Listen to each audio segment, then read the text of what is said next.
G'day and welcome to the Grow a Small Business Podcast. I'm your host, Troy Truen. Each week, we speak with an owner who has grown a business with 5 to 30 team members to something bigger.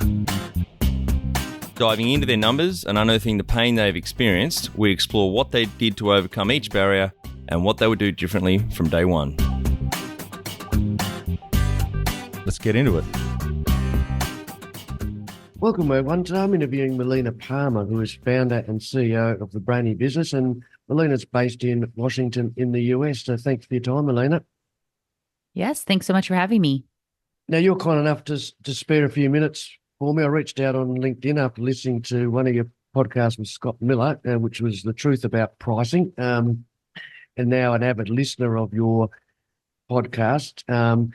And I think pricing in itself is a big topic for business owners. So looking forward to the chat. So maybe just to kick things off, tell our audience a little bit about yourself and your experience on this topic. Sure. Well, as you said, my name is Melina Palmer, and I have a podcast called The Brainy Business.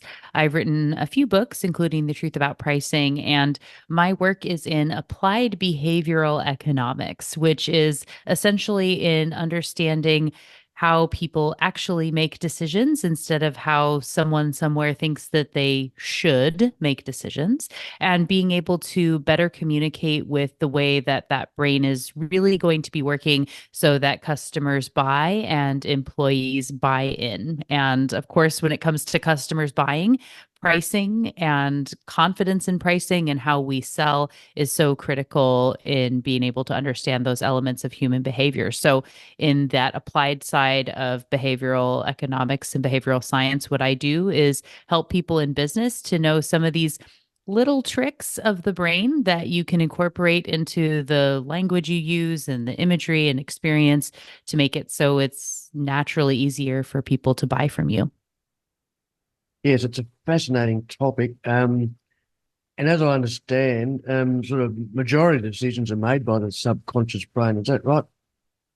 Yeah, research shows that we humans make as many as 35,000 decisions a day on average. And when you consider that and think about how many decisions do you remember making yesterday? Often I'll have people say, 10 or 20, right? We don't remember the vast majority of them. And so what behavioral economics is looking at the rules that subconscious is using to make decisions, because that subconscious processing, it has a huge affinity for the status quo. It's looking for predictable ways to make decisions and what has worked in the past. And so what we know in behavioral economics are those rules that the subconscious is using to make decisions. And so if you work with them, you're much more likely to make it through that filter and, be something that's going to work with that brain instead of against it.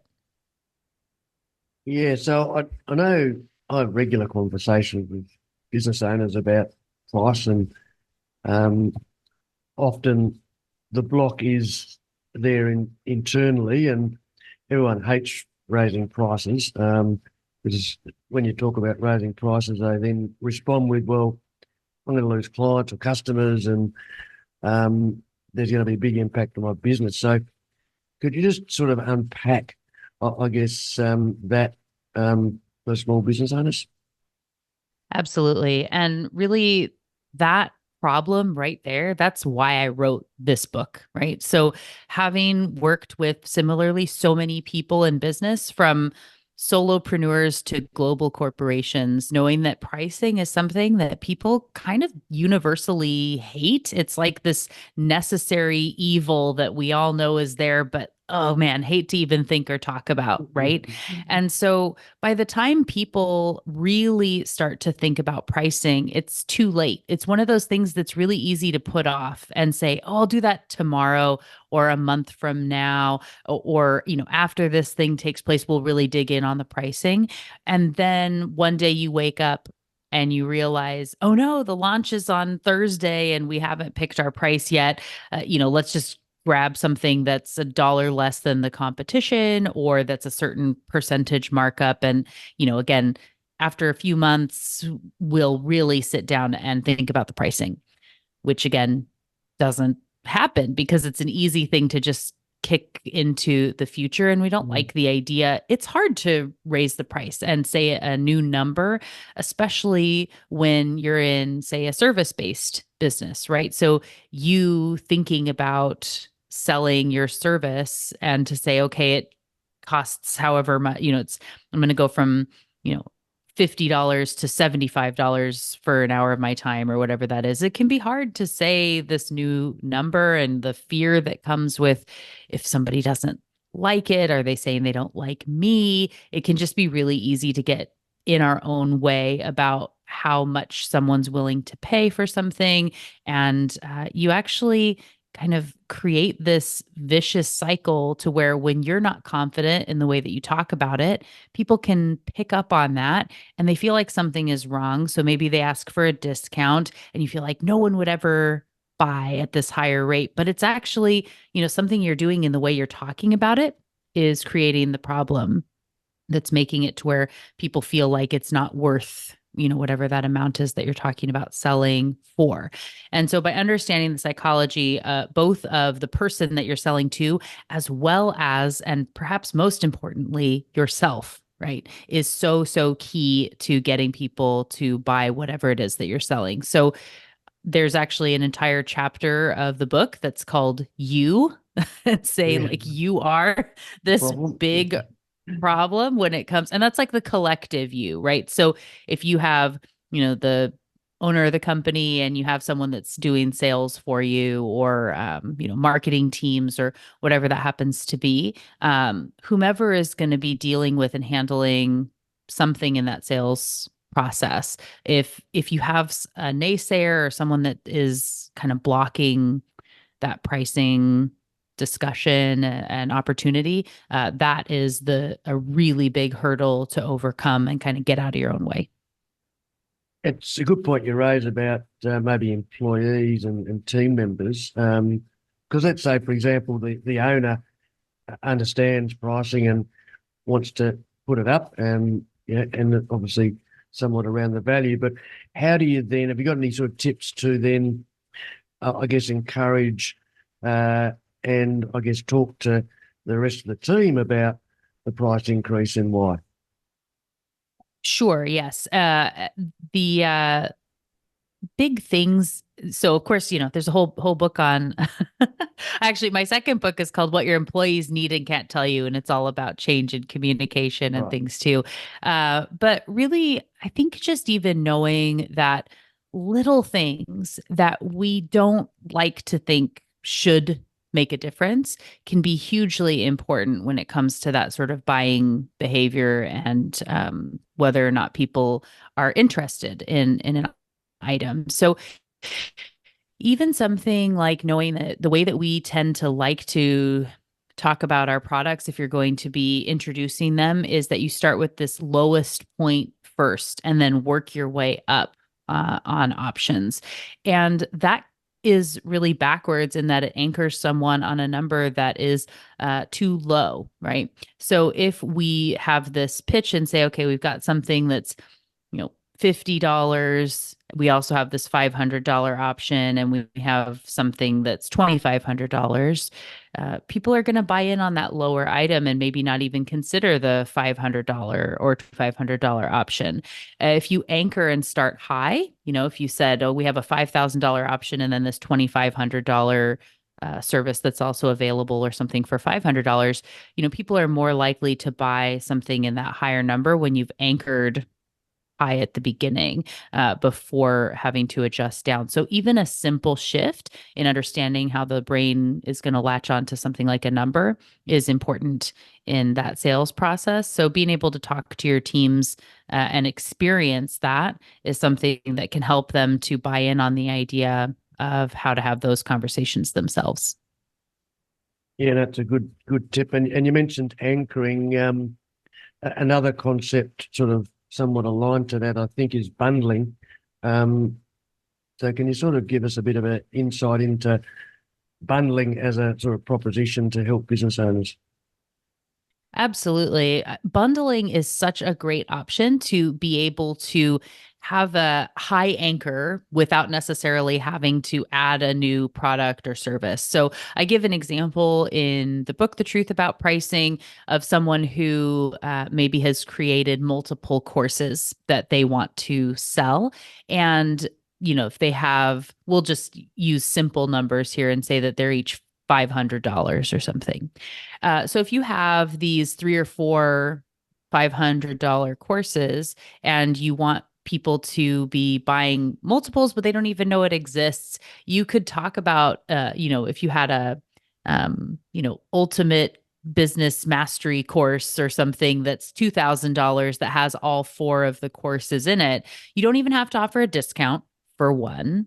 But if you put that in there and say, okay, we've got this $2,000 package of this, set of courses that you can get. And we also have any of them, this one's available for $500 if you want to just start there. So, one, you've primed them with this idea of knowing that there are even multiple courses to consider. I'm thinking about how maybe even if I just start with one, it's a question of which one am I starting with, not what's the only thing I want. So they're already getting set up for future sales with you if this time they're not going to do more than a single course or maybe a couple of them. But you also make it to where some people might say, oh, yeah, I want to get all four of those. And if you have these as say like asynchronous training that it wasn't going to be any additional work for you to do those courses. So you could sell, a set of all four of those courses for, 1750 if you wanted, or 1500 even, right? Like the buy three, get one free sort of deal, if that's within your strategy.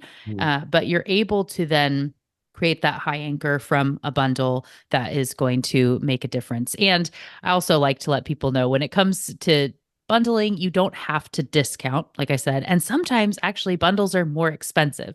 Like if you go into Amazon and are going to buy like supplies for a kid's birthday party, you will potentially know if you go like dig around a little bit that buying each item by itself is actually sometimes less expensive than buying the kit that put all of the pieces together.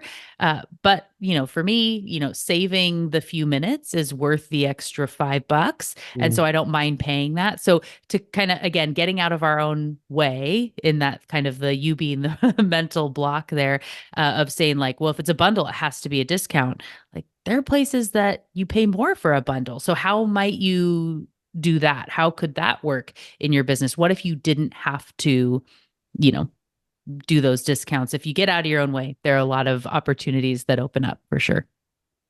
And a good one. And I gather, and use that Amazon example, for you, that's the value proposition around saving time. And I guess that's where the value piece comes in. Definitely. Yeah. Understanding the value that you're creating for your customers is so key in the way that you're going to be selling anything.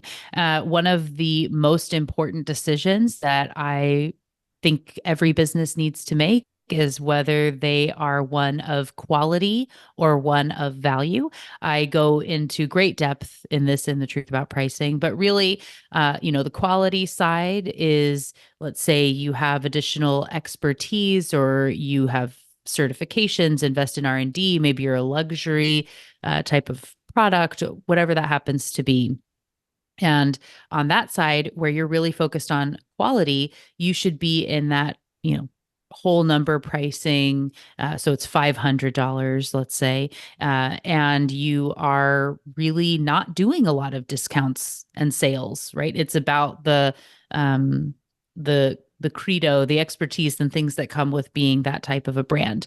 On the other side, being a value is that you can be affiliated with being more of a bargain. It's about again, that value that someone's going to get, thinking of Costco or Walmart in this case. That type of pricing, you're going to round down. So $4.99 or $4.97, it immediately in our head makes us think this is a good deal, right? By having that rounded down number. And on that side, you probably do run a lot of sales and maybe the discount on a bundle makes sense for you, whereas it wouldn't if you were a brand that was trying to emulate that quality throughout everything that you do. So when we talked about those 35,000 decisions, so many of them being done on that subconscious level, what your job is as a business owner and throughout your organization is to be able to make sure that you were thoughtful enough about the type of company you are, what you want people to think about you, what they should remember, and have everything line up as much as possible to where it's all reinforcing this feeling that people have of what it means to do business with you, the type of company that you are, to reduce that cognitive strain, to make it to where it's that easy choice and you say, yeah, this is a great deal, it's a value, it's got a discount, I'm going to take advantage of it right now. And we're leveraging, scarcity or whatever that happens to be, in a way that's going to line up with that proposition.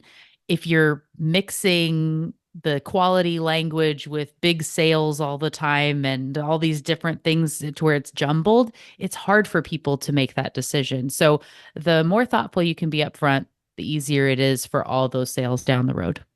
Do you need a guide on how to build your own money printing marketing machine? Do you feel like marketing is a mysterious art, only cracked by a chosen few? Fear not, we get it. Mastering marketing can be like taming a dragon. Download a copy of the Marketing Funding Flywheel ebook, which has 41 pages packed with over 50 tools and tips for your business. Let's get into it. Head to growasmallbusiness.com. We have plenty of resources waiting for you in the footer of our website. Good one.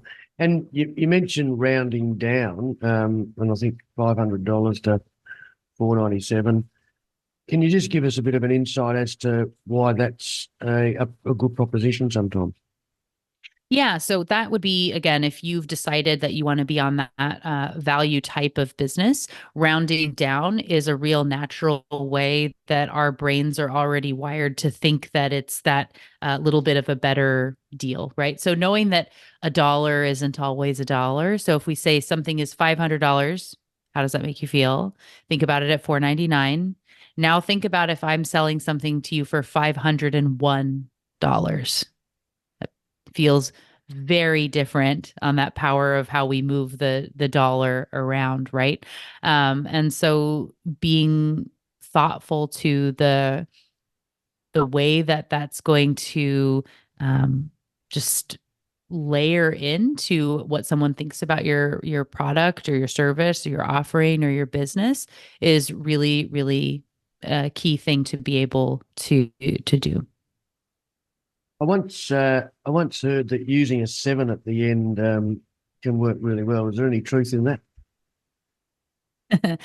So what the research really shows is that once you've decided if you want to be in that whole number Yes. pricing or you want to round down, it doesn't matter if you end with a 5, a 7, a 9. You can pick the number that feels best to you and just go ahead and go with that one. Yeah, fantastic.